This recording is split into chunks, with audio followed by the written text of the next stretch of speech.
Now, 70% of childhood cancers can be treated and cured. That's according to medical experts. They are therefore encouraging parents to take their children for checkups for early detection and treatments in case of any diagnosis. An oncologist at the Children's Unit of the Korle Bu Teaching Hospital gave the assurance on the back of increasing cases of cancer among children, which has become a source of concern for medical experts. She spoke to Enimwa Enimado on the AM show this morning. The estimate is 1 in 500 children would have cancer in Ghana, and Ghana has about 29 million population.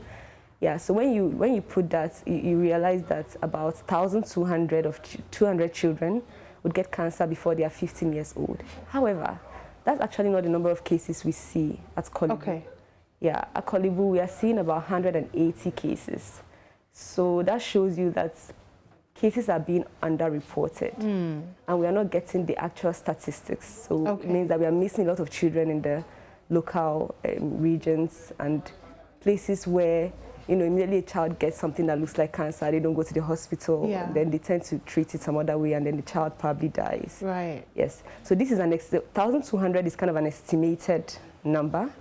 But what we actually see is about 180. Every cancer is different, yes. Yeah. So you can have as less as 2,500 cedis, and then as much as 40,000 Ghana cedis over a 3-year period. Wow. Especially for a cancer like leukemia. Okay, wow. It takes about 3 years, yeah. So that's why some of them have to drop out of school.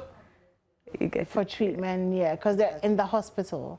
Because they're in the hospital. They practically live there. Exactly. There's a building there we call the Mother's Hostel, where they live, and then they, especially when they are coming from outside Accra. Yes, so I was actually there when Gabriel was diagnosed, and then when he started his chemotherapy, and I've seen him make a lot of progress. And it's actually been amazing watching him, and he's actually been taken care of by his grandmother. Wow. Yeah, at the Mother's Hostel. I think since he came in, that was last year, he hasn't gone home.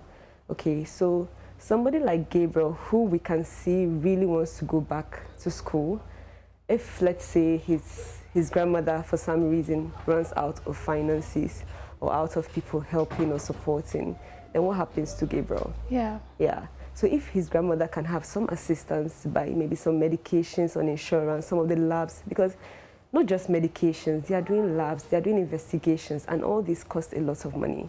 I mean, CT scans cost about 1,200 cedis, and they have to do a series of this, you know, to make sure that the treatment is working.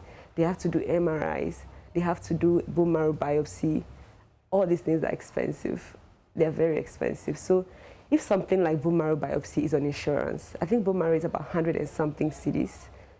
I mean, it would help. It would. Any little helps, like you get it. Any little like assistance that they can get will go a long way to support, to show them that you're not on your own. I mean, we know that this is a problem in Ghana, and we know that we are willing to support you. You get what I mean, yeah? So I think any little would help.